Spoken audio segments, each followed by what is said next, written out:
So I was talking about antigenic drift and antigenic shift.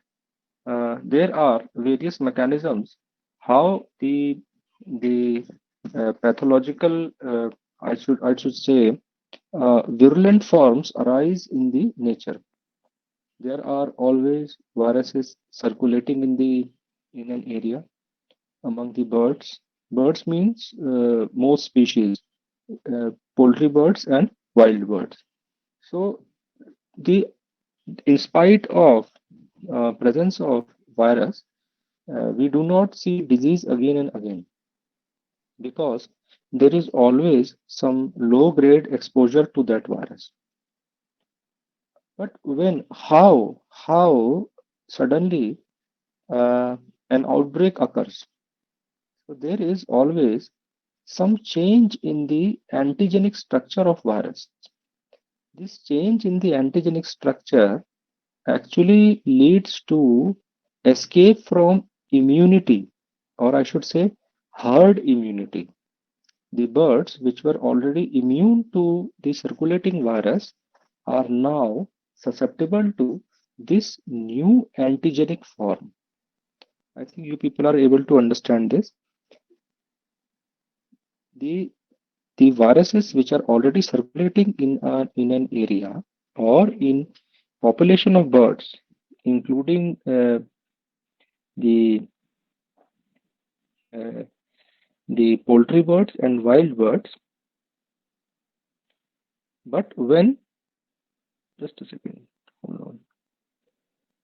Ah, But when there is exposure to such new virus or new virus strain for which the population does not have immunity, then the new outbreak is seen.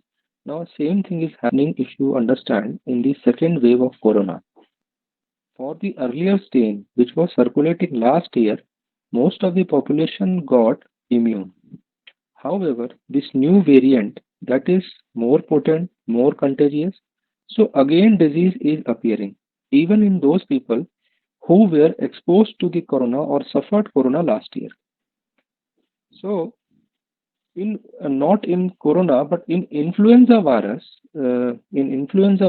this mechanism is dependent on two important aspects. One is antigenic drift, one is antigenic shift. I discussed yesterday that antigenic drift is arising out of point mutation. Point mutation means there is change in single nucleotide. There is change in single nucleotide which results in changes in the antigenic structure of HA or NA gene. HA and NA gene are surface proteins and consequently the antibodies arise against these proteins very easily. Therefore, if there is if there is any antigenic change in these proteins, the antibodies already present in the bird will not recognize it, the virus, and there will be a, a virulent infection or highly pathogenic infection. So, first point is antigenic drift, that is point mutation, which leads to change in antigenic structure of the HA or NA gene. This results in the new outbreak because the population is not recognizing that new antigen. Okay. Then there is antigenic shift. Antigenic shift. Antigenic shift is because of genetic reassortment. Reassortment is the word which you should understand as rearrangement. Reassortment is a word which actually means rearrangement. Antigenic shift because of genetic reassortment between gene segments of two influenza viruses, we see antigenic shift.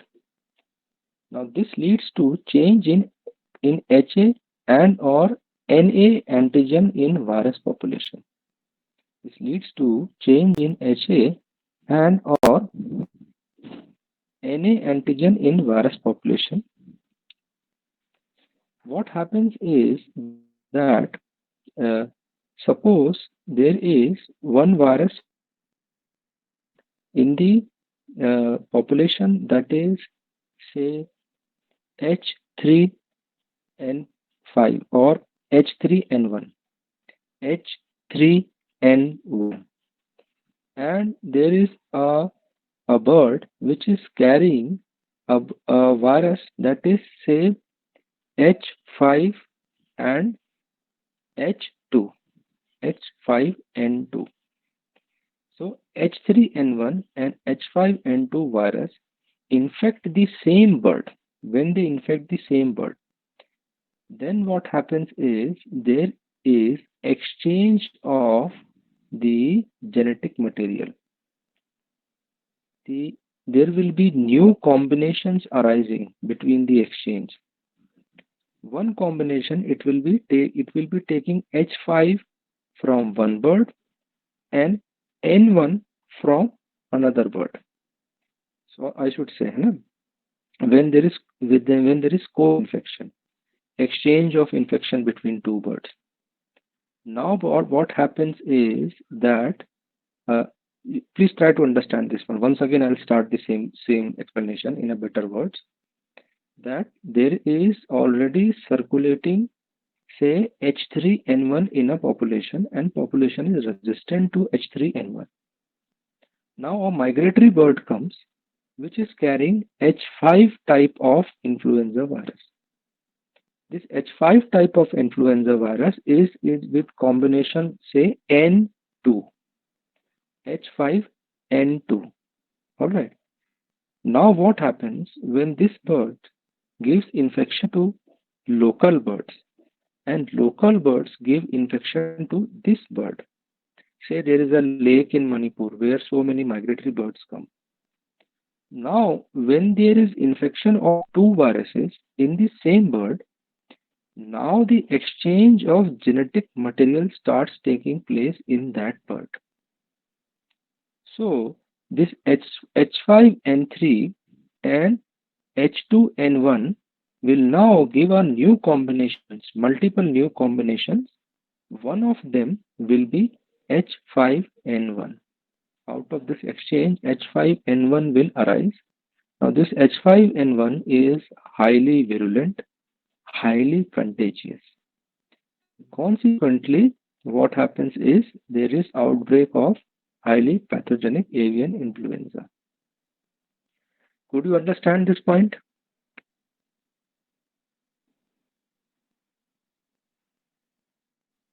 Any explanation is required?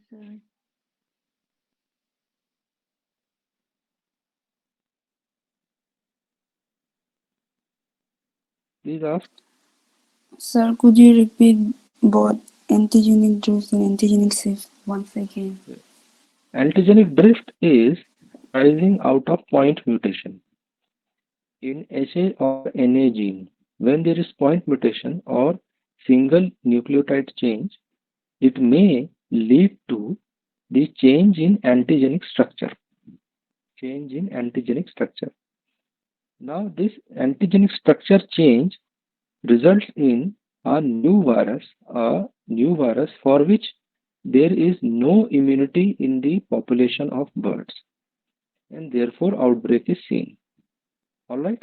Any confusion in this? No, sir. And in antigenic shift, antigenic shift, there is rearrangement of gene. Suppose there is H5N2 and there is H3N1 virus. H5N2, H3N1. When these viruses infect the same bird, different combinations will arise, and one combination will be H5N1. This H5N1 is the highly virulent virus where there is H5 type of hemagglutinin and neuraminidase type 1. They have very high virulence and they have very high contagiousness.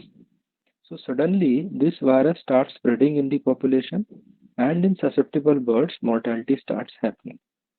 All right. Yes.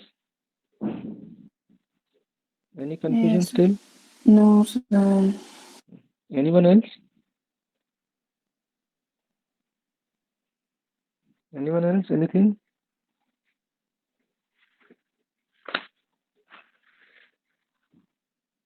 Now there are basically two types of pathological forms of this disease. Acha, we will later on discuss the pathological form. First, we discuss the genetic mechanism of pathogenicity. Actually, we are talking about antigenic drift and shift. So, continuing with that, there is another genetic aspect of the pathogenicity of influenza virus. If a question comes on this, write short note on the genetic mechanism of pathogenicity of influenza virus. So you have to mention everything. You have to mention antigenic shift, antigenic drift, and what I'm now going to talk about, the cleavage site of the HA protein. All these 3 points you have to mention if there is a short note.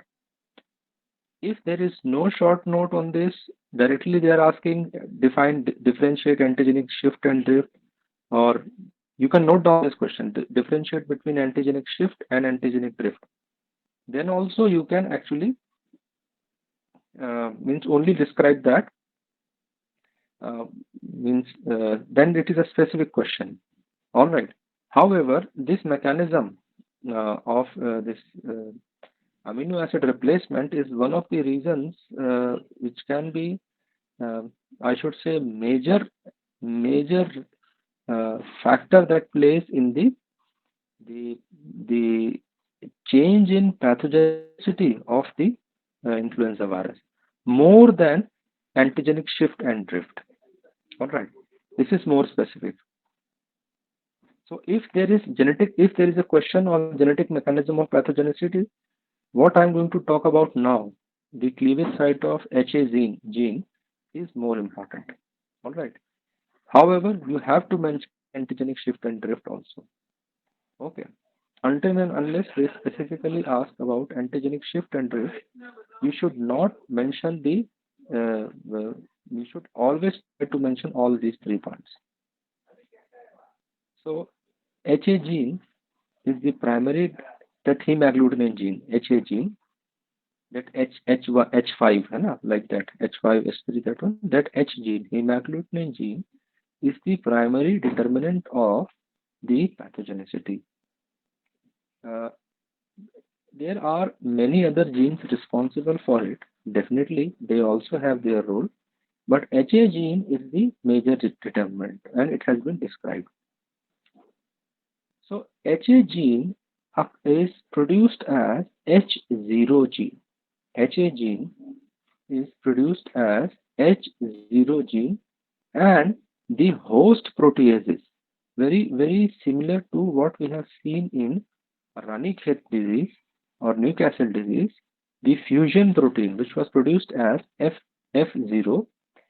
Same way in uh, avian influenza, it is the HA gene, hemagglutinin gene or H gene, which is produced as H0, and it has to be cleaved into two parts, HA1 and HA2. HA0 is to be cleaved, the initial polypeptide is to be cleaved or cut by the host protease enzymes into HA1 and HA2. Then only the virus will be the daughter virus. Daughter virus will be infectious. Otherwise, the virus particle produced is non-infectious. So, same point as we have read in Ranichet disease, the low pathogenic avian influenza is having a property that HA gene is is cleaved by HA gene is cleaved by only trypsin-like proteases.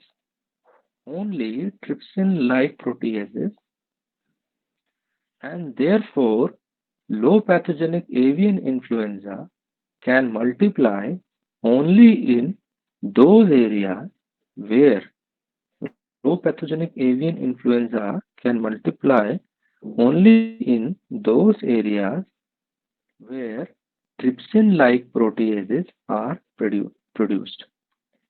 Those areas where trypsin-like proteases are produced. For example, respiratory site, respiratory system, and intestinal epithelium. Respiratory epithelium and intestinal epithelium. This is because there is there is lack of, or I should say, there is non-consecutive basic amino acids. Non-consecutive basic amino acid is present at the non-consecutive basic amino acid present at the cleavage site, and there is glycosylation region, glycosylation region, which mask the, which shields the, which covers the proteolytic site or cleavage site. So in LPAI, there are two major drawbacks. One is there is lack of consecutive basic amino acid, means one by one continuous basic amino acids are missing at the cleavage site. And then there is also a glycosylation site which keeps the cleavage site covered, and therefore we require very strong proteases to cleave the HA protein. All right. Any conclusion till now? Sir, please repeat in LPLI. LPLI, नहीं, LPAI, avian influenza, low pathogenic avian influenza. Yes. Once again, this one. The point is there are two important issues. Why low pathogenic avian influenza is low pathogenic? Why its pathogenicity is low? Its pathogenicity is low because it cannot multiply everywhere in the body. Why it cannot multiply in everywhere in the body? Because its HA gene, H0 protein, its H0 protein is to be cut into HA1 and HA2 only by trypsin-like proteases. Trypsin-like proteases are present only in respiratory system and intestinal epithelium, and consequently only in these two sites it can multiply. Now, what is the reason that only trypsin-like protease can cut it? First reason is there is absence of continuous basic amino acid at the cleavage site. Continuous basic amino acid at the cleavage site. Actually, that is carboxy terminal of HA1 part, carboxy terminal of HA1. And also there is a shielding site of glycosylation. This glycosylation shield does not allow any protease to reach the cleavage site. Only strong proteases like trypsin can reach it. So there is a shielding glycosylation site, and there is lack of continuous basic amino acids. All right. Yes.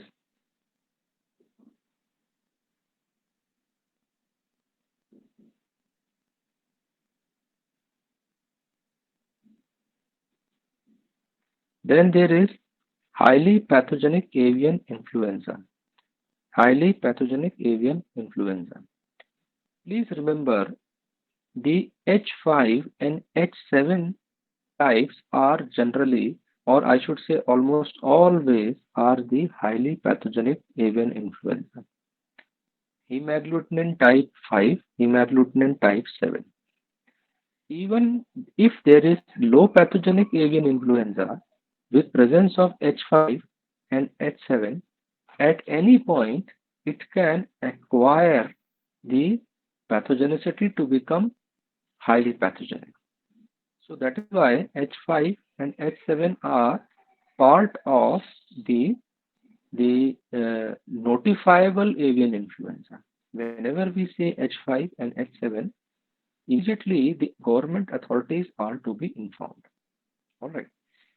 So H5 and H7, their HA0, their HA0 protein, original polypeptide, can be cut by or cleaved by ubiquitous furin-like proteases. Ubiquitous means present everywhere. Ubiquitous, Ubiquitous, Ubiquitous,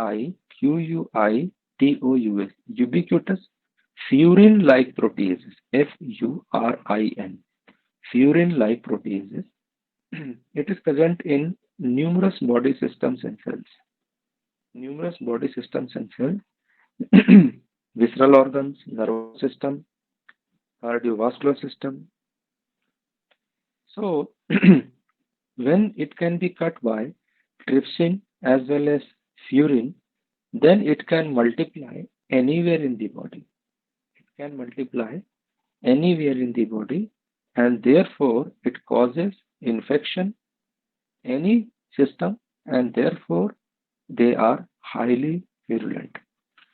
They are highly virulent. So, uh, can you understand this point?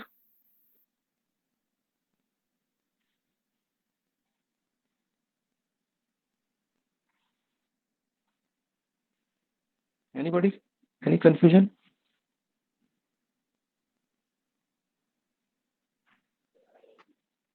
Sir, Yes. sir, proteases like furin and trypsin. Hmm. Yes.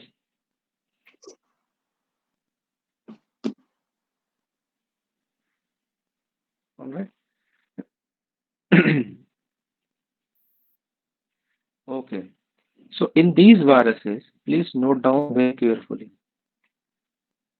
Very carefully you note down. In these viruses, in highly pathogenic avian influenza virus, HPAI virus, in HPAI, there is substitution of non-basic amino acids by basic amino acid at cleavage site. Substitution of non-basic amino acids by basic amino acids at cleavage site. First point. Or if there is not substitution, then there is insertion of multiple basic amino acids. Insertion of multiple basic amino acids at the cleavage site. Either there is substitution of basic amino acid, sorry, non-basic amino acid by basic amino acids, or there is insertion of multiple basic amino acids at cleavage site, or there may be short inserts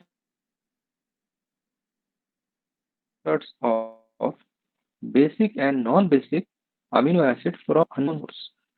There may be not be very large but short inserts of basic as well as non-basic amino acids from unknown source, or there may be non-homologous recombination. Non-homologous recombination which inserts or increases the length of cleavage site, which inserts or increases the length of cleavage site by basic amino acids. Okay, so four important points are there. Either there is substitution of non-basic by basic amino acid, or there is insertion of multiple basic amino acids, or there are short inserts of basic as well as non-basic, both from unknown source into the cleavage site, or due to non-homologous recombination, the there is increase in the length of proteolytic site by presence of the additional basic amino acid, which may or may not be basic, but there is increase in the length of the cleavage site. Now, what happens because of all these things? That the cleavage site becomes more susceptible. Cleavage site becomes more susceptible. The longer the cleavage site will be, the more chances of it getting cut by the proteases, the non-trypsin-like proteases also. Then it may also have loss of the shielding glycosylation site. Loss of shielding glycosylation site. Okay, there is loss of shielding glycosylation site. So consequently, the pathogenicity of the virus is increased. Is it all right? Could you note down? Sir, last line. Loss of shielding glycosylation site or masking glycosylation site. If you remember, in LPAI, the cleavage site was very short. It had very little continuous basic amino acids. And there was a glycosylation site in the protein which used to keep it covered inside, not allowing the protein to come nearby it. So LPAI could multiply only where trypsin is present, and trypsin could digest out the glycosylation site, and trypsin can digest without presence of basic amino acids. However, in LPAI, there is an HPAI, which are specifically H5 and H7 type. The H0 protein is having cleavage site with multiple basic amino acids or very long cleavage site, and there is no shielding of the cleavage site by glycosylation site. All right? Could you understand this? Yes, sir. If you are unable to understand, just remember this. Slowly it will come to your mind. It is more towards the biochemistry. The chance of explaining everything is not so easy here. Okay. The cellular mechanism of pathogenicity.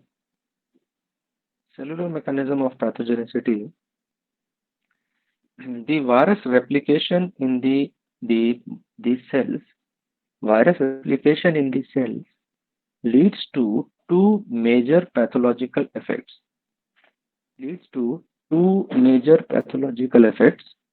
One is apoptotic cell death and other one is necrotic cell death. Apoptotic cell death and necrotic cell death. Necrosis occurs because of intense viral replication. Intense viral replication in the infected cell. While the apoptosis is associated with the virus replication as well as inflammatory cytokines like interferon beta and interferon beta and TGF beta.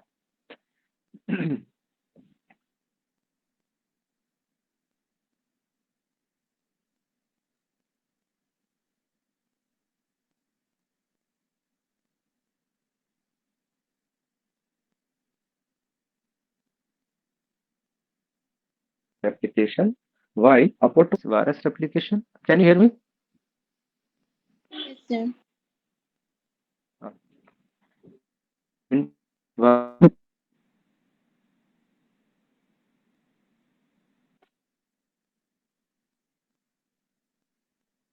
Sir, we can't hear you.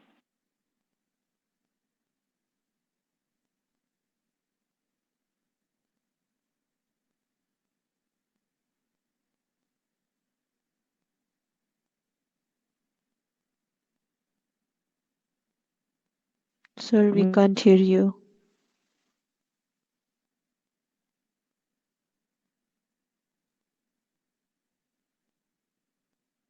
Sir,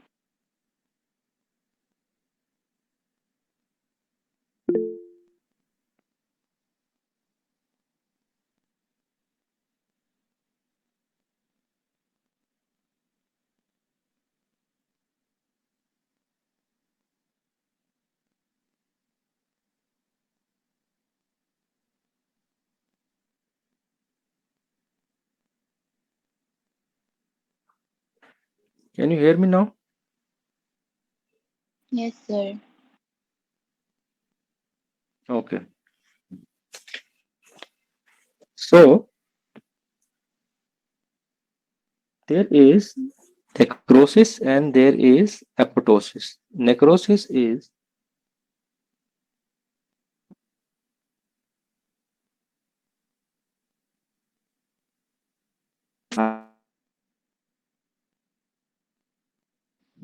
Sir,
me.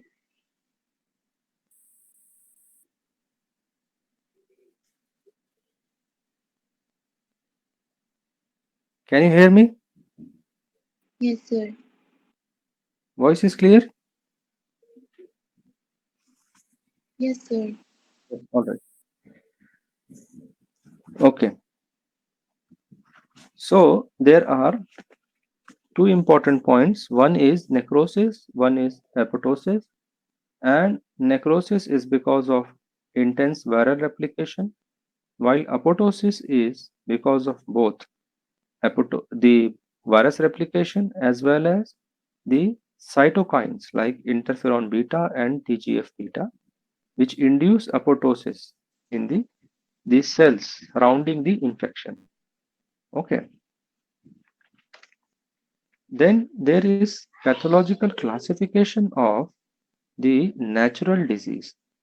Pathological classification of natural disease, where we have highly pathogenic avian influenza with morbidity and mortality of 100%. Morbidity and mortality of 100%. with severe systemic disease, associated with H5 and H7. H5 and H7. Then there is moderately virulent avian influenza or low pathogenic avian influenza. Moderately virulent avian influenza or low pathogenic avian influenza.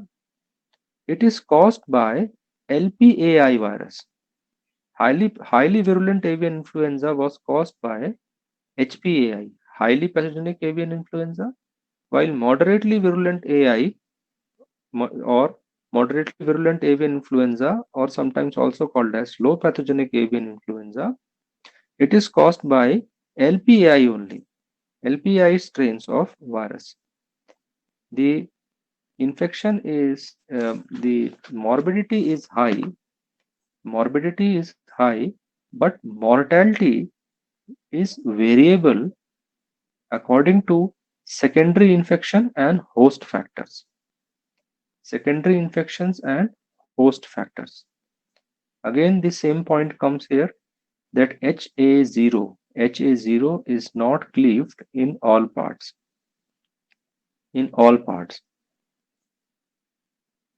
There is also mildly virulent avian influenza. This is also caused by LPAI viruses.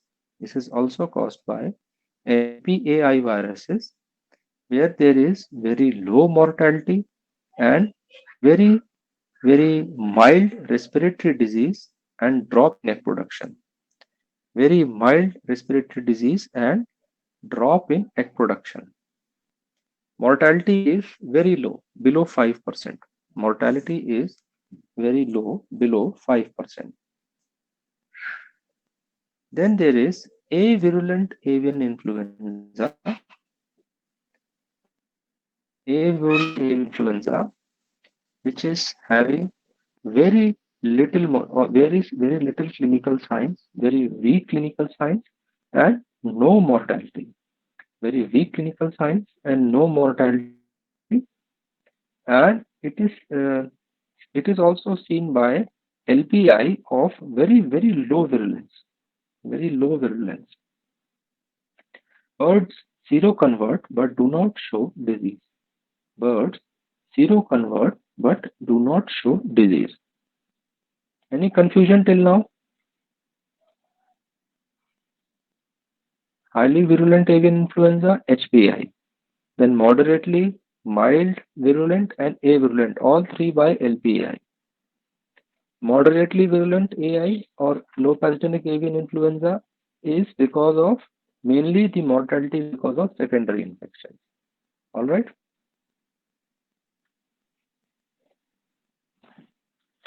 Then we go to the host range of this avian influenza. Host range.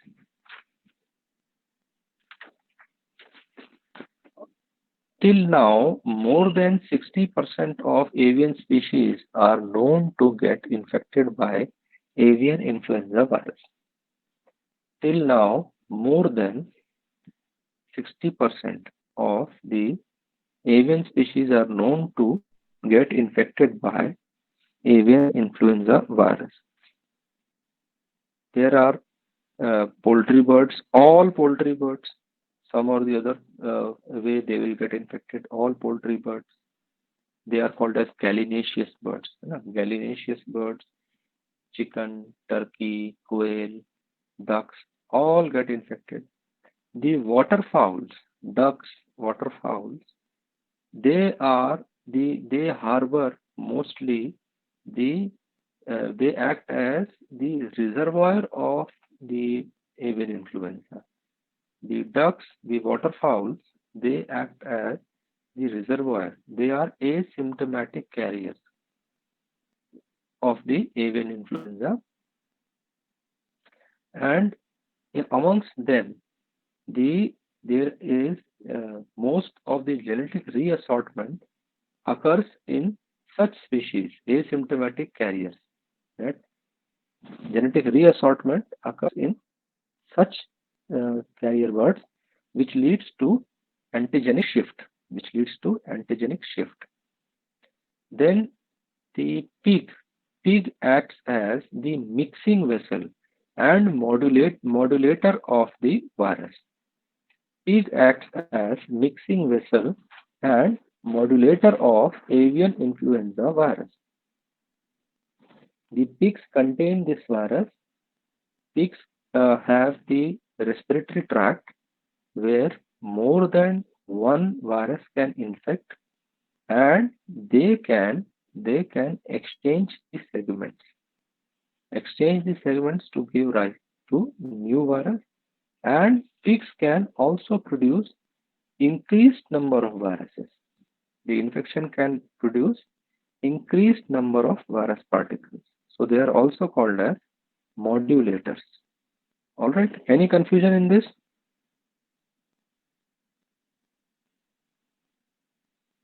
Sir, please repeat the pigs. Pigs act as mixing vessel for virus. In the pigs, the respiratory system, the GIT of pigs, the respiratory system and gastrointestinal system of pigs can harbor multiple viruses and multiple influenza types and multiple types of combinations of H and N. And there is exchange of these segments, and because of this new viruses arise.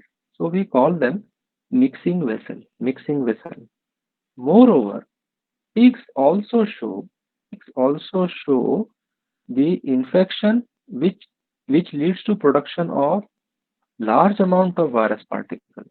They shed lot of virus particle in nature. So they act as modulator also. They not only harbor the multiple viruses and give rise to new virus, but they also cause extensive multiplication of viruses which are shed in the nature. So they are mixing vessels as well as the modulator. Here the major point is the zoonotic aspect of avian influenza. Zoonotic aspect of the avian influenza is occurring when the avian influenza virus infects the pigs. The virus acquires the property to infect the human respiratory tract mostly when it is coming in contact with when it is infecting the pigs. The receptor site for the virus to infect human beings is very similar to pigs. The respiratory epithelium receptor site where it joins the respiratory epithelium is very similar to human beings.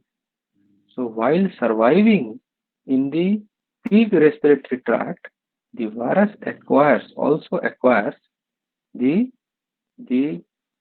capacity to infect the human respiratory epithelium.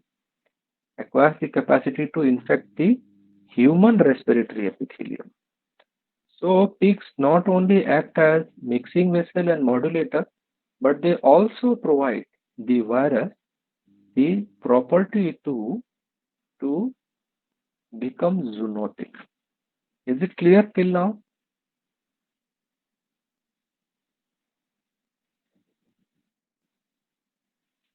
Any question?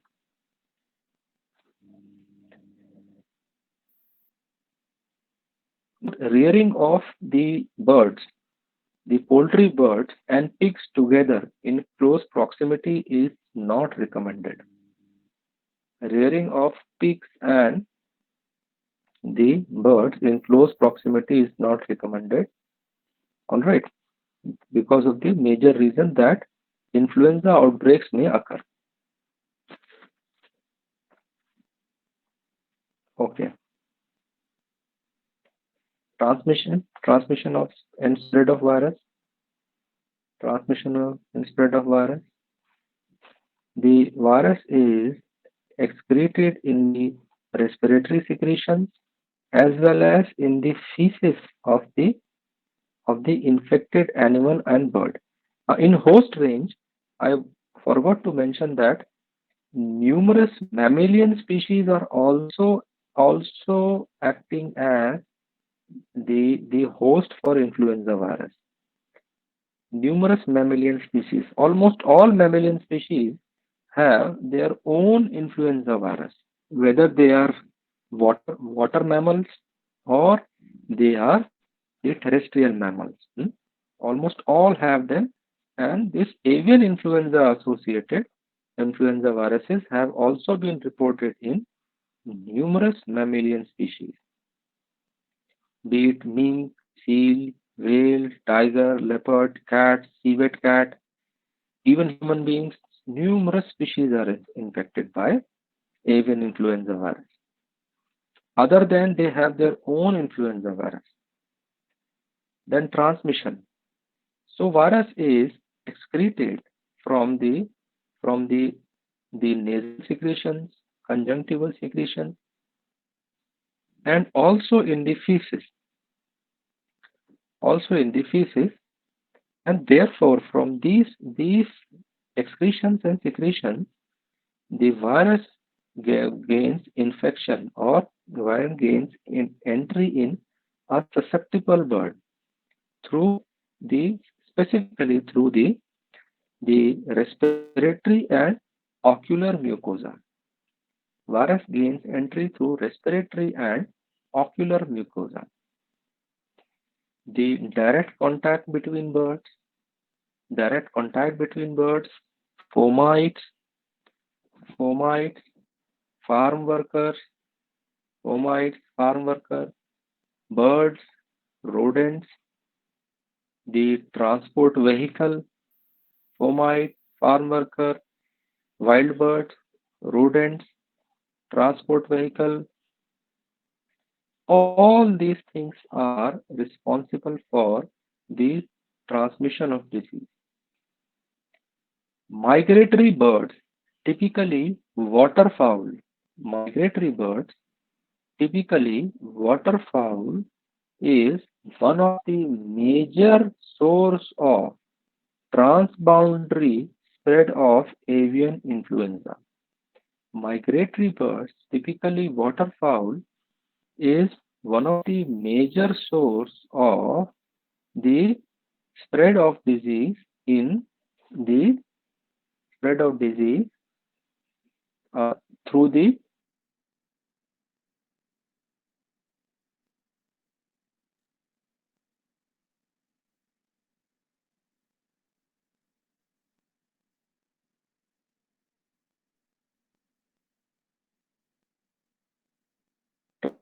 country to another country, one state to another.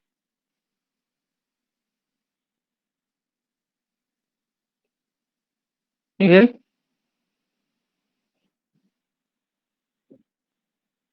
Can you hear me?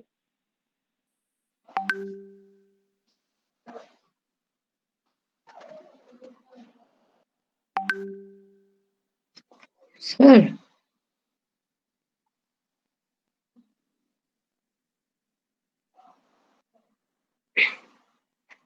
excuse me, sir. We can't hear you. I can hear you.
Can you hear me now?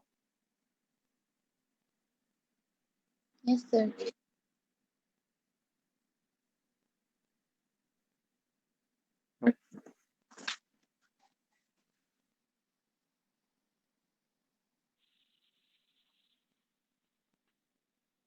Yes? Voice is clear?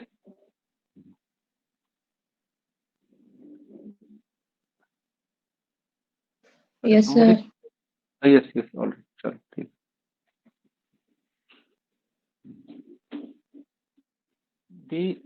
The virus is transmitted to eggs. The virus is transmitted to egg from mother hen, but the the infected eggs, the infected Sir, embryo do not survive to hatch. excuse me, sir. The virus, yes? Sir, you were talking about transboundary something. From there Okay, you once got. again I'll repeat. Just note down this vertical transmission, then I'll talk about the transboundary part once again. So virus is transmitted to eggs by egg shell contamination and even by reproductive tract. But infected embryo do not survive. Infected embryo do not survive to hatch. So coming back to that migratory birds, there are numerous species of migratory birds which travel sometimes thousands and thousands of miles or thousands and thousands of kilometers from one part to another part of world to pass the time, the harsh weather time. In this case, birds which are able to this virus or are carrier of the influenza virus, subclinical carrier of the influenza virus, they carry the new strains to new territory, new region, new strains to new territory. Now, one of the major carrier of the influenza virus is the waterfowl. This waterfowl carries the new strains from one region to another region. And this is called as the transboundary transmission. The major reason for transboundary transmission of influenza virus is migratory bird species, or they are the migratory bird species, typically waterfowl. Transboundary means one district to another district, one state to another state, one country to another country, and one continent to another continent. This is called as transboundary transmission. All right. Any confusion in that?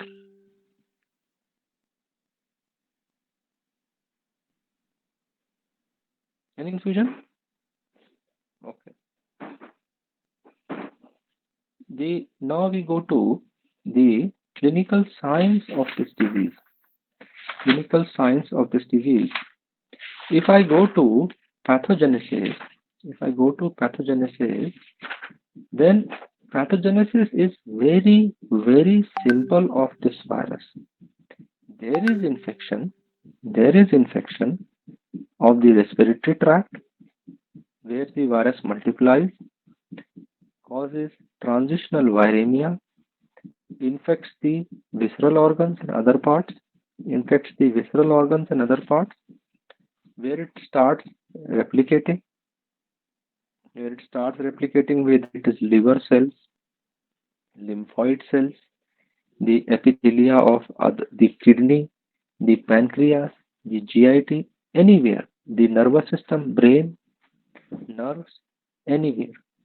The virus infects the respiratory tract, then through viremia, it infects the other body parts, visceral organs, CNS, the glands, everywhere. And here the virus starts replicating. Causing intense necrosis and apoptosis. intense necrosis and apoptosis. Apoptosis is mediated by the virus replication and cytokine. Apoptosis is mediated by virus replication and cytokines. So there is extensive damage to the body parts, extensive damage to the body systems, leading to multiple organ failure and death. Leading to multiple organ failure and death. All right.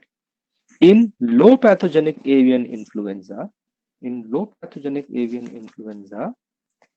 the spread to visceral organs is restricted. Spread to visceral organs is restricted. However,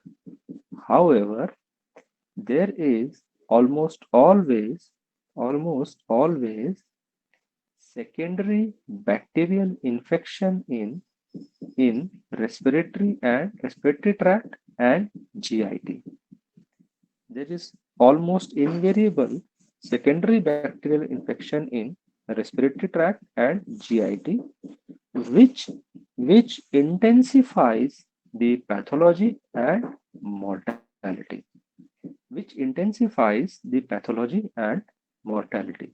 Any confusion in pathogenesis?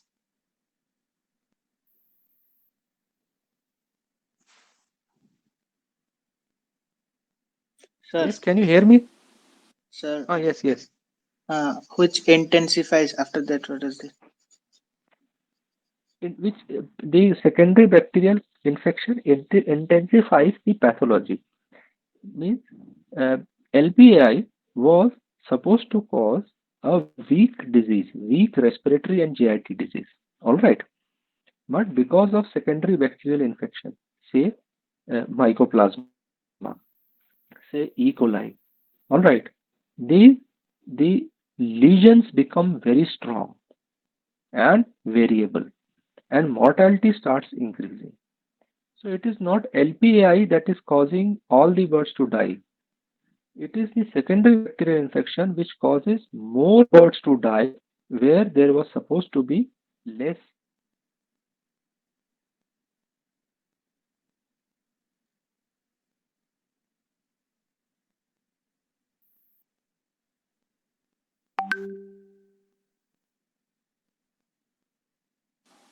Sir, we can hear you.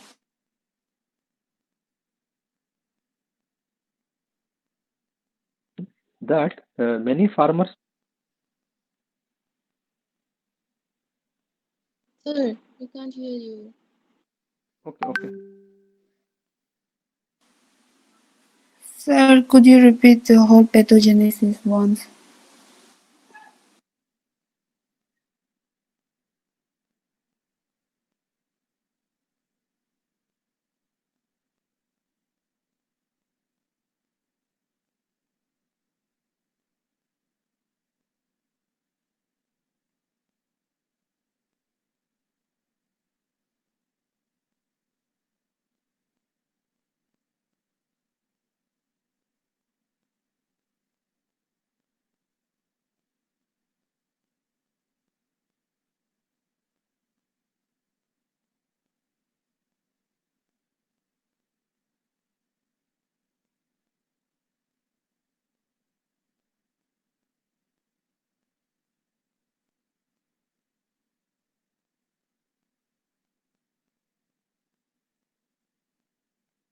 Can you hear me now? Yes, sir.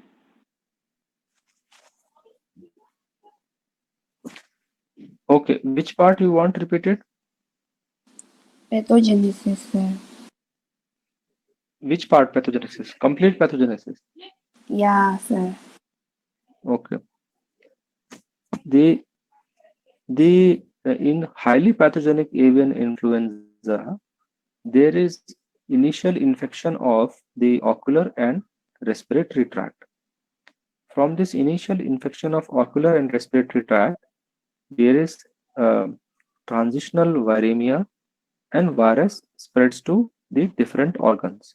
the visceral organs, CNS, etc., and glands, the GIT everywhere. And now in this place, there is intense virus replication, and which leads to necrosis and apoptosis. If you remember, apoptosis is because of the virus replication as well as the cytokines associated. The apoptosis because of virus replication and cytokines produced during the inflammation. And this leads to multiple organ failure and death. While in the low pathogenic avian influenza, the spread of virus is restricted to very few parts. Some GIT associated glands and gastrointestinal tract, and some associated glands, and respiratory tract, mostly respiratory tract. But because of this replication, there is break in immunity of these organs, and therefore there is secondary bacterial infection. Consequently, the bird suffers more than what it was supposed to show. The pathology is intense than pure LPI. The contaminated LPI shows more pathological changes and more mortality. So this is LPI pathogenesis and HPI pathogenesis. Any confusion? Sir, secondary infection occurs in LPI only. Yes, LPI. No, secondary infection can occur any disease anytime, but the HPAI is itself able to kill the bird per acute death. Okay, when we will discuss clinical signs and pathology, that time I'll tell you that in HPI, highly pathogenic avian influenza, before anything else can take over, HPAI will kill the birds. Almost 100% birds die. While in LPAI, the disease of longer course, mild, more birds survive, and now bacteria get chance to infect it. And that is why we see more bacterial infection associated with LPAI. All right. So some people say that in avian influenza, antibiotics reduce mortality. So what antibiotics are doing? Antibiotics are preventing secondary bacterial infection. Antibiotics have no effect on virus infection. Antibiotics only prevent the bacterial infection. All right? Is it all right till now? Yes, sir. So we go to clinical signs. Yes, sir. Now it depends on clinical signs are variable according to the type of virus, whether it is HPAI or LPAI. Then there are host factors and other issues. Host factors and environment and management factor. Host factors means what is the age, what is immune status. Management factor means how is the environment, animal, bird facing, food, nutrition, everything. So all these together contribute to the pathology and mortality we see. So LPAI shows typically respiratory signs, the GIT signs, and also sometimes the renal disturbances. The chicken and turkey. Sir, we Chicken can't hear and you turkey. properly. Pardon? Once again, please. Sir, we were not able. I cannot hear you. What? Sir, she's saying she cannot hear you properly. Can you hear me properly? Yeah, I can hear you properly, but Okay, maybe her connection is weak. Okay. So in LPAI, low pathogenic avian influenza, there is respiratory disturbance, gastrointestinal disturbance, and urinary tract disturbances. All right. And the chicken and turkey show mild to severe respiratory signs.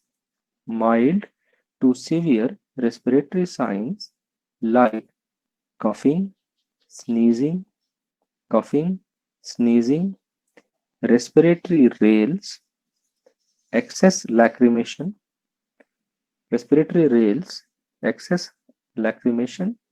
and sometimes rattling respiration. Rattling respiration. Rattling respiration means rales are fluid sounds. Rattling sounds, they are sounds like tuck tuck tuck tuck tuck tuck tuck like that. Some solid blockage is there in the respiratory tract. Some solid blockage is there in the respiratory tract. The layer birds and breeder bird start showing increased broodiness and reduced egg production. Increased broodiness and decreased egg production. The birds may show general signs. The birds may show general signs of huddling, ruffled feathers, depression, the lethargy,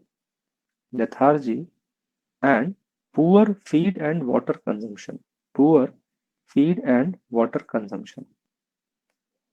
The diarrhea is greenish and urates are also greenish.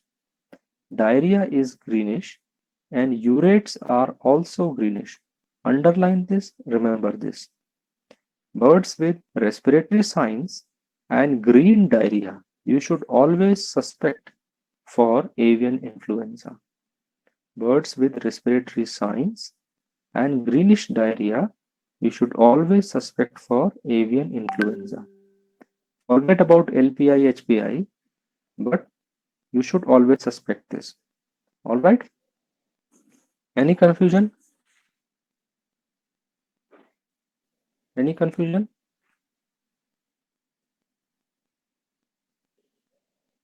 Sir, why increased broodiness? That the answer why is very difficult to give here, but there is some hormonal changes. This viral infection is giving some hormonal changes which makes the birds start laying their egg. The bird want to hatch the egg. Before it hatches that egg, it will not have another egg. The layer birds are bred in such a way, evolved in such a way, I should say selected in such a way that they have very little hormones of maternal instincts. So they keep laying the eggs, but they don't want to hatch the eggs. If the hormones of hatching or broodiness are secreted, bird stops laying and starts hatching the eggs. So the most probable reason is that there are some diseases, some viral bacterial diseases where the broodiness increases, and it has been associated with the hormonal changes, maybe because of stress or the other factors involved. But major signs are of respiratory tract and greenish diarrhea. You have to remember this. If you see these two signs, you should be confirmed. If you don't see this, then confirm through laboratory. All right. Yes, sir. Shall we go to HPI? Yes, sir. All right. Highly pathogenic avian influenza. There will be no or mild signs in the birds. No or mild signs in the birds, and direct death. There may be per acute death in the birds. However, if the bird survives, if the birds are surviving, there may be signs of damage to multiple visceral organs and nervous system and cardiovascular system. Signs of damage to multiple visceral organs, cardiovascular system and nervous system. The surviving birds may show tremors of head and neck, torticollis, paralysis, tremors of head and torticollis, paralysis, opisthotonus. There is sudden quietness in the flock. There is sudden quietness in the flock and reduced activity, feed consumption and water consumption. Reduced activity, feed consumption and water consumption. The egg production suddenly stops. In layer birds. There may be mild respiratory signs like rales, sneezing and coughing. Mild respiratory signs like rales, sneezing and coughing, and mortality is approaching 90% and completes 100% in few days. Mortality approaches 90% very easily and completes 100% in few days. Once the HPAI sets in a flock, all birds will invariably die. They will not be saved. All right? Could you understand this point? Yes, sir. Which disease can you understand it is having the similarity with which other disease? The signs of torticollis, opisthotonus, tremors of head and neck, inability to stand and move, unusual Newcastle. position of head. Which one? Newcastle. Yes. Which type of Newcastle disease? Velogenic. Velogenic. Which type of velogenic? Neurotoxic. Neurotropic velogenic. Yes, very Sir, good. neurotoxic. Neurotropic velogenic. What is the major differentiating point between neurotropic velogenic and this? The major differentiating point between avian influenza and the neurotropic velogenic neurotropic velogenic Newcastle disease is in NVND, the total mortality in full course will not be crossing 90%. Very rarely 100%. Okay. The mortality will not be crossing 90%. All right. In avian influenza, it will approach 100%.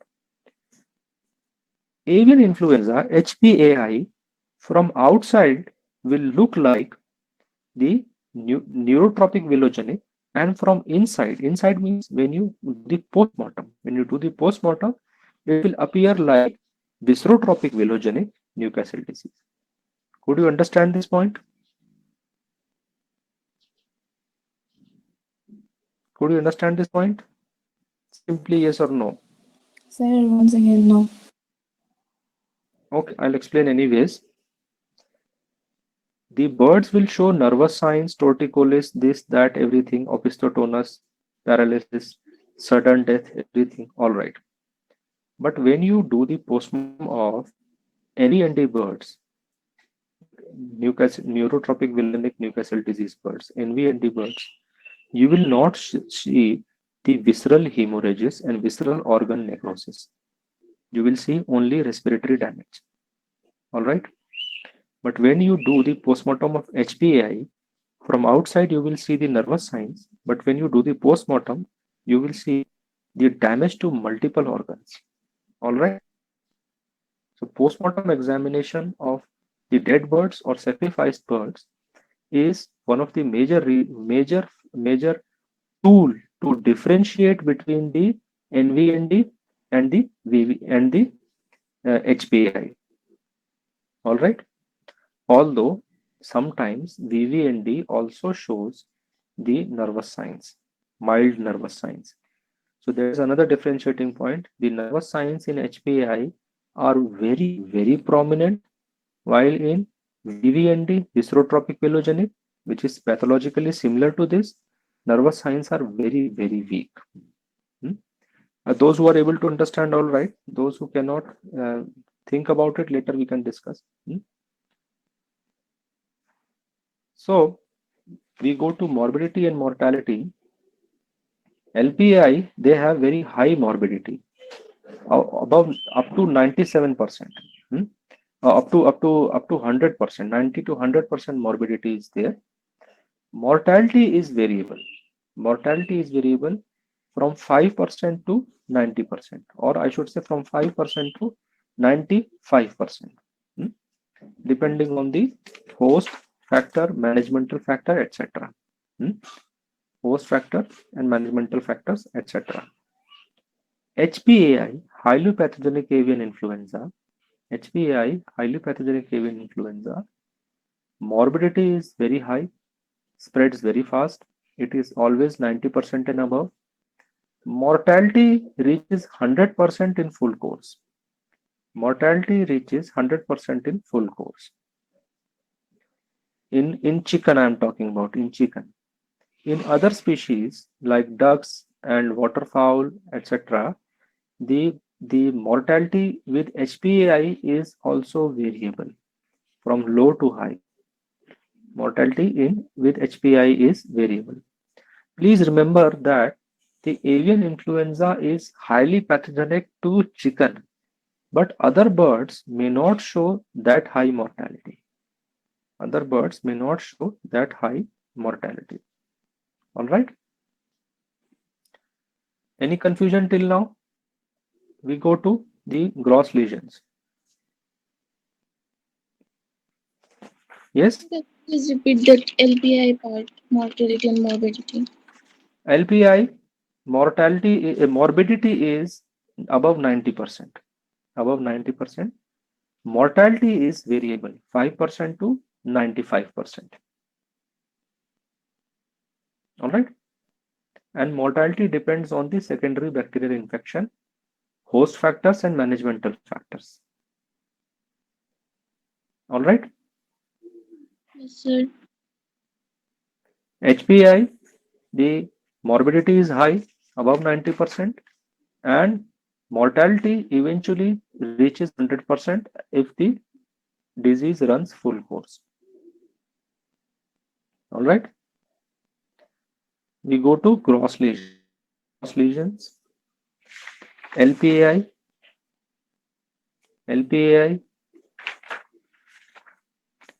There is respiratory tract and sinus inflammation.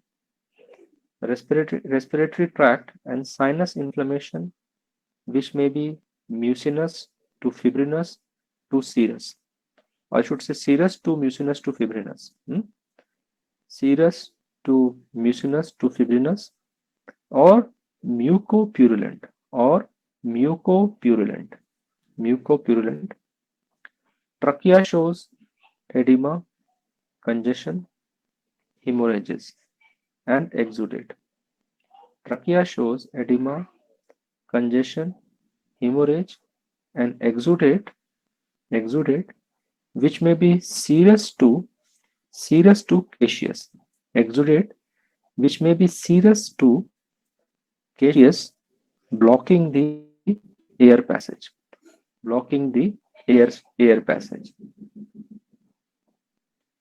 There may be fibrinous to fibrinopurulent air sacculitis with bacteria, secondary bacteria. Fibrinous to fibrinopurulent air sacculitis with secondary bacteria like E. coli or mycoplasma. There is swelling of infraorbital sinus with mucus to mucopurulent discharge from nose. With mucus to mucopurulent discharge from nose. With Pasteurella and E. coli, there is fibrinopurulent bronchopneumonia. With Pasteurella and E. coli, there is fibrinopurulent bronchopneumonia. The peritoneal cavity shows catarrhal to fibrinous inflammation, and also egg peritonitis,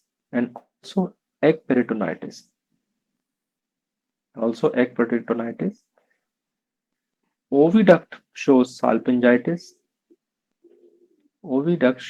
salpingitis.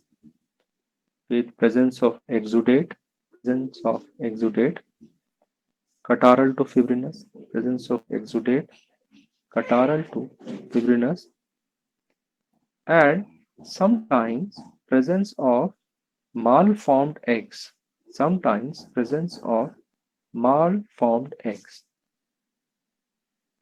Ovary shows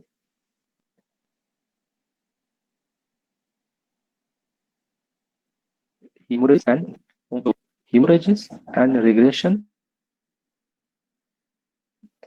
follicle and liquefaction of follicle. Kidneys may be swollen and there may be visceral gout.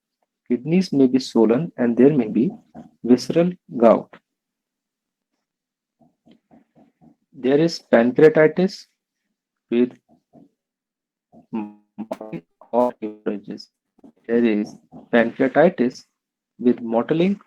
hemorrhages. The secondary bacterial infection is apparent in later stages.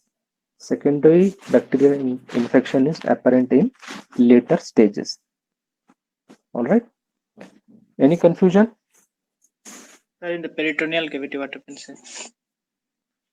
Peritoneal cavity shows inflammation which may be catarrhal to fibrinous. Inside the intestine, etc., catarrhal inflammation, and outside fibrinous inflammation, especially the air sac. And there may be egg peritonitis.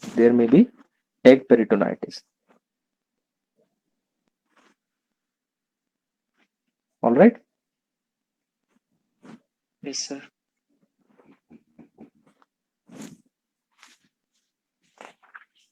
Shall we go to HPI?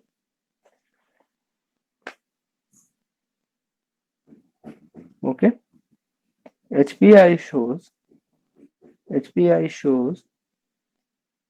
the extensive edema, hemorrhage, and necrosis in visceral organs.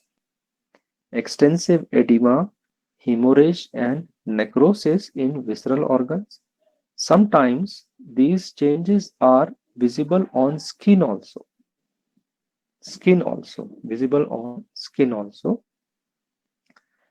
However, in peracute cases, there may be no gross lesions.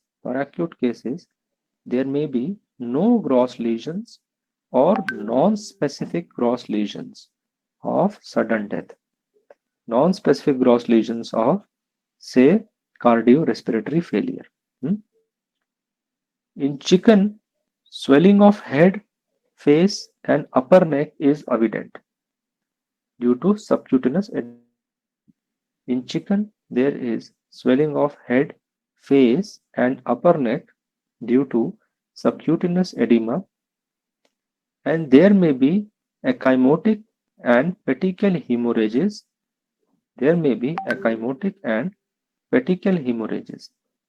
There is periorbital edema. Around the eyes, there is typical swelling. The non-feathered part of skin show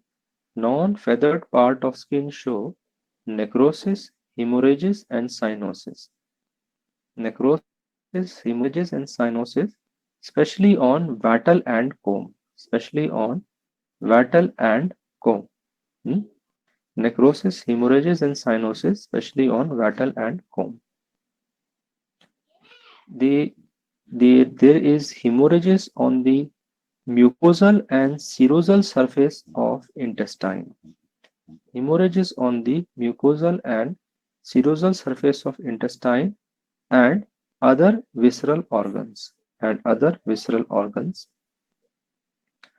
There is extensive necrosis in parenchyma of visceral organs. Extensive necrosis in parenchyma of visceral organs. There are hemorrhages on the epicardium, pectoral muscles, the mucosa of the proventriculus and gizzard. There are hemorrhages on epicardium, breast muscle, and mucosa of proventriculus and gizzard. There is extensive necrosis of Peyer's patches in small intestine. Extensive necrotic patches on the small intestine due to necrosis of Peyer's patches. There are extensive necrosis on small intestine due to necrosis of Peyer's patches. Overall, the carcass appears hemorrhagic and edematous. Hemorrhagic and edematous. The spleen shows necrotic foci. I should say pancreas, spleen, heart, liver, kidney all show necrotic foci. Pancreas, spleen, heart, liver, kidney all show necrotic foci. Lung shows edema, hemorrhages, congestion. Lungs show edema, hemorrhages, congestion. The bursa and thymus show atrophy. Bursa and thymus, they show atrophy. All right. Any confusion?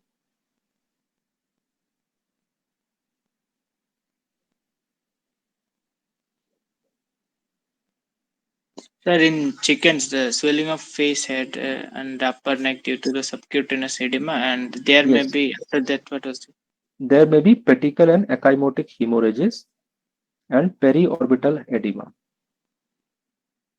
Petechial and ecchymotic hemorrhages and periorbital edema.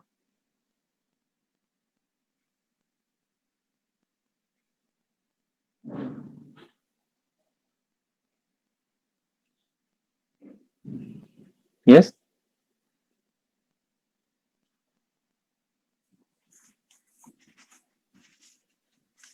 You see, here in this case, the fibrinous lesions are less prominent.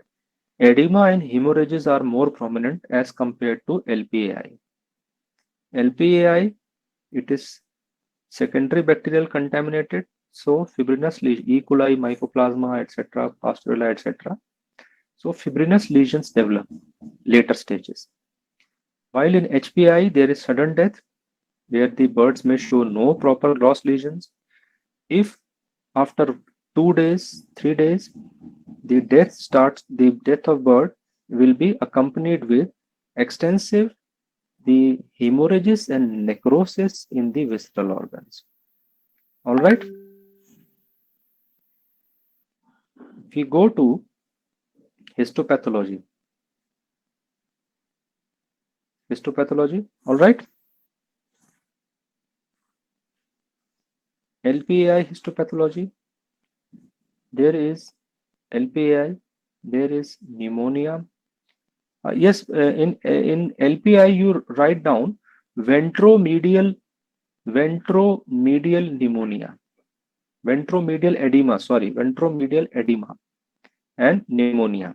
In LPI you please write ventromedial edema and pneumonia. I forgot to mention that. Ventromedial edema and pneumonia. Only fibrinopurulent bronchopneumonia I have mentioned. There is also ventromedial edema and pneumonia.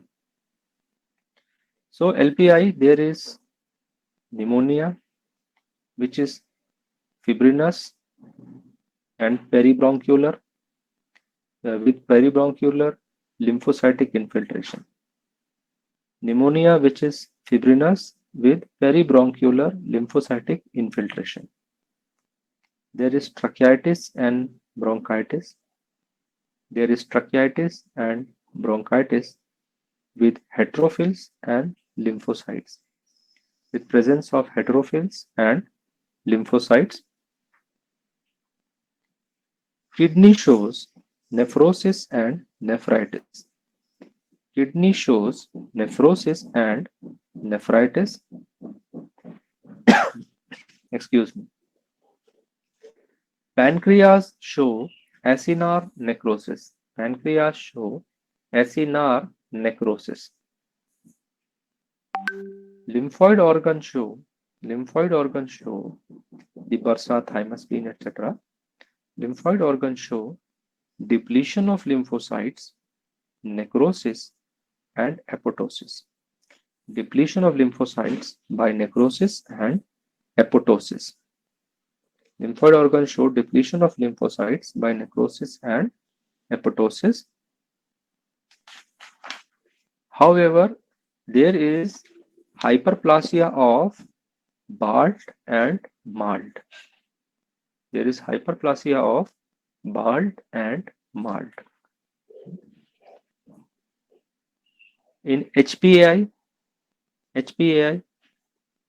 highly pathogenic avian influenza, there is necrosis and inflammation of most visceral organs. Necrosis and inflammation of most visceral organs. Brain show lymphocytic meningoencephalitis. Brain shows lymphocytic meningoencephalitis. Lymphocytic meningoencephalitis. That means there is meningitis and encephalitis, and it is characterized by presence of numerous lymphocytes. There will be meningitis and encephalitis, but which is the inflammatory cell? Lymphocyte. Then there is focal gliosis, neuronal necrosis, and neuronophagia. Focal gliosis, neuronal necrosis, and neuronophagia. Edema and hemorrhages. Edema and hemorrhages. All right. Lymphocytic meningoencephalitis, focal gliosis.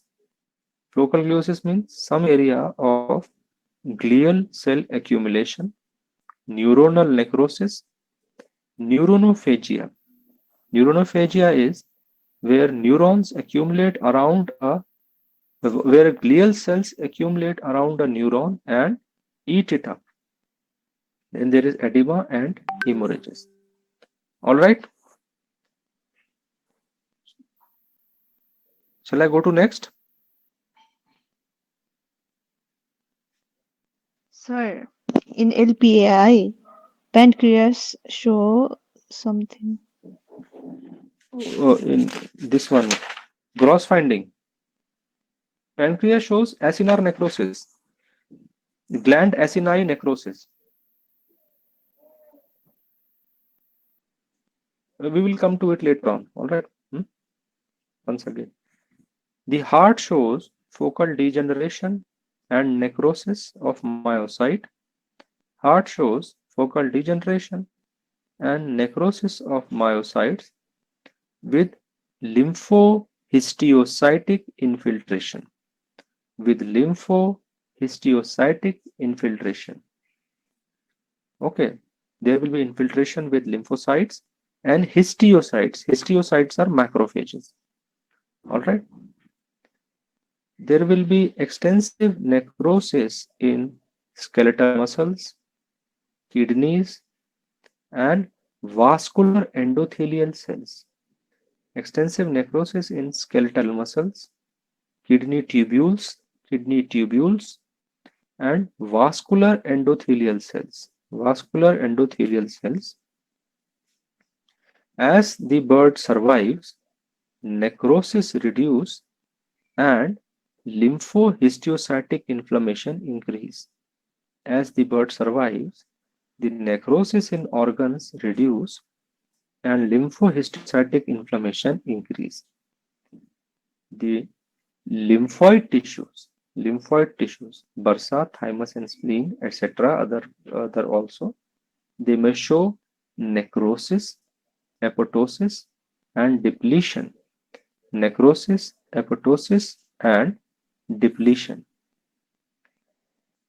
In respiratory tract, the lesions are variable. They can be little lesions or severe hemorrhages and necrosis. Respiratory tract, the lesions are variable. They may be very little, minimum, to severe hemorrhages and necrosis. The skin shows numerous microthrombus in blood vessels, vasculitis. Skin shows numerous microthrombi and vasculitis. There is edema around the blood vessels and capillary endothelium necrosis. Edema around the blood vessels and capillary endothelium necrosis. There may be vesicle formation in the epidermis. There may be vesicle formation in the epidermis. So we complete the histopathology. All right. Now diagnosis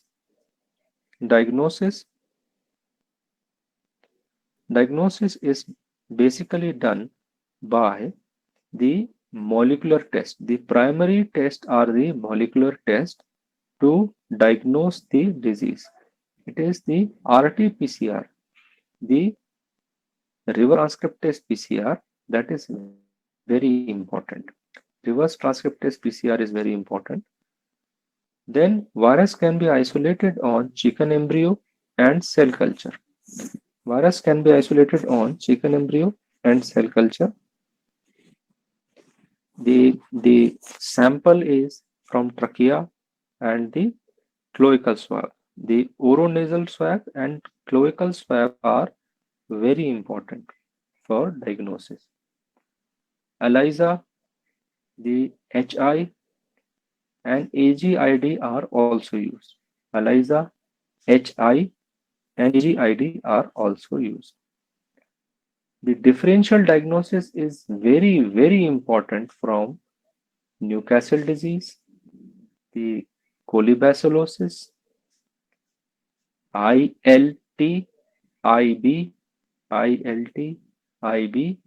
and other respiratory diseases We conclude this chapter here. Any confusion, any doubt till now?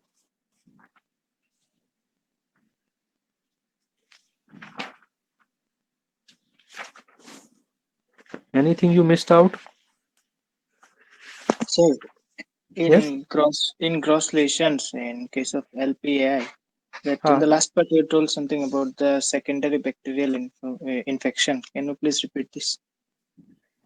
In LPI, actually the secondary bacterial infection by E. coli or Mycoplasma or Pasteurella, even with Salmonella, there is production of more severe lesions, and these lesions tend to convert fibrinous, which we do not see in HPAI actually. Like we have the air sacculitis, fibrinopurulent air sacculitis, fibrinopurulent bronchopneumonia, especially fibrinopurulent bronchopneumonia with Pasteurella multocida and E. coli.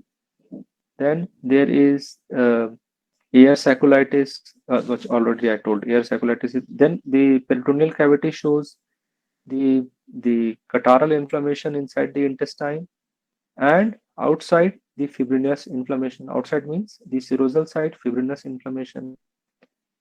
There may be egg peritonitis. The egg may be retained and malformed, sudden malformation and retention of egg, regression of ovary with liquefaction of follicles, regression and hemorrhage of ovary with liquefaction of follicles. Kidneys are swollen with visceral gout. Hmm? Pancreatitis with mottling and hemorrhages. Anything else you have missed out?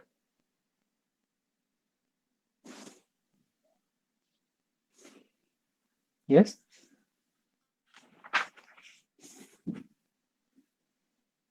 Yes, please. Anything?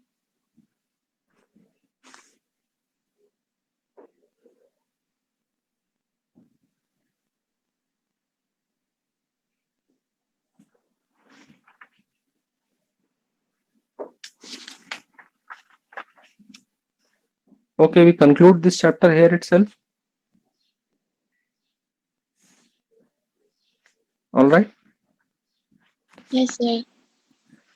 Okay, I conclude the class here itself. Now it is in 10-15 minutes. It will not be useful to start with another disease. Next class onwards, we will start other disease. All right. Sir, Shall I? gross Yes. no. Sir, Yes. Yes. gross lesion. Gross lesion. Which part? LPAI, ovary show Ovary show hemorrhages, necrosis, and liquefaction of follicles.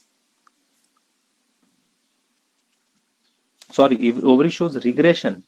Necrosis is actually said as regression and liquefaction of follicles. Hemorrhages, regression, and liquefaction of follicles. Ovary becomes smaller. The developing ovary becomes smaller, and the follicles start disintegrating, appears liquefied, and hemorrhages are there.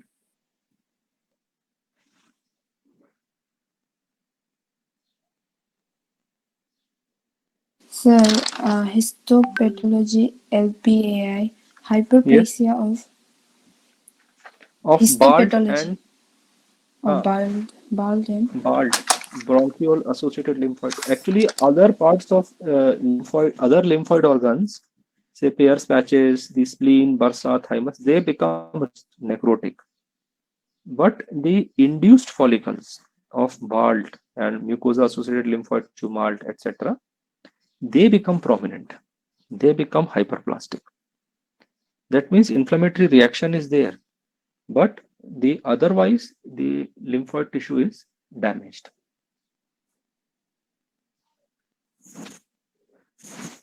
Response, body is giving response, but infection is very, very overwhelming.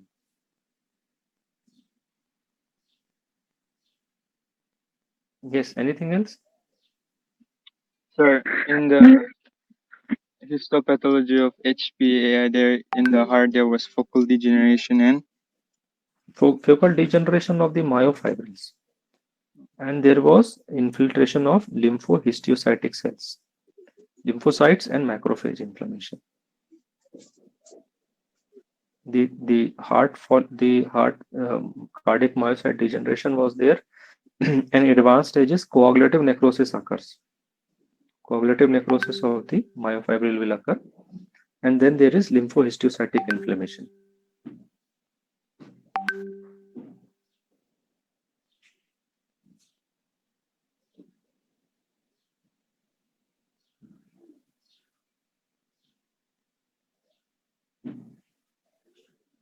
Anything else?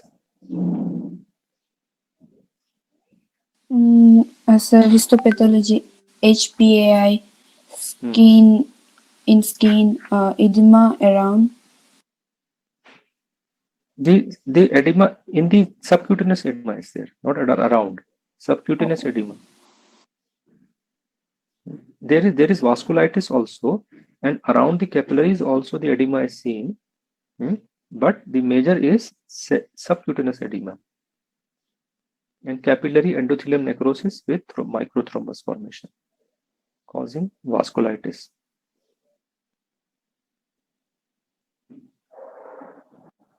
Then there is vesicle formation in the epidermis. Sir, differential diagnosis, Newcastle Differential diagnosis with Newcastle disease, VVND and NVND. All paracute disease, all septicemias of paracute disease, foul cholera, etc. Then all disease with the fibrinous inflammation, like the especially for LPI, like mycoplasmosis, E. coli, even the salmonella. Then respiratory viral disease, ILT, infectious laryngotracheitis, and infectious bronchitis. Yes.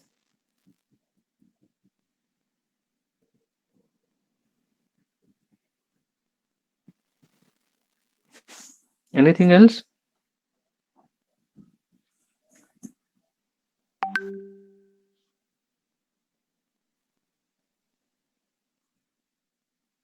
Shall I come?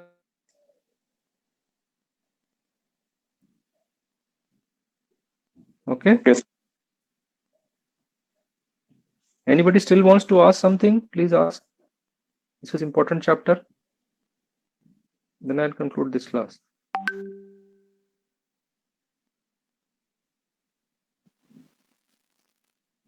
Okay. Thank you then. Thank you, sir. Okay, Thank you, sir. Thank you, sir.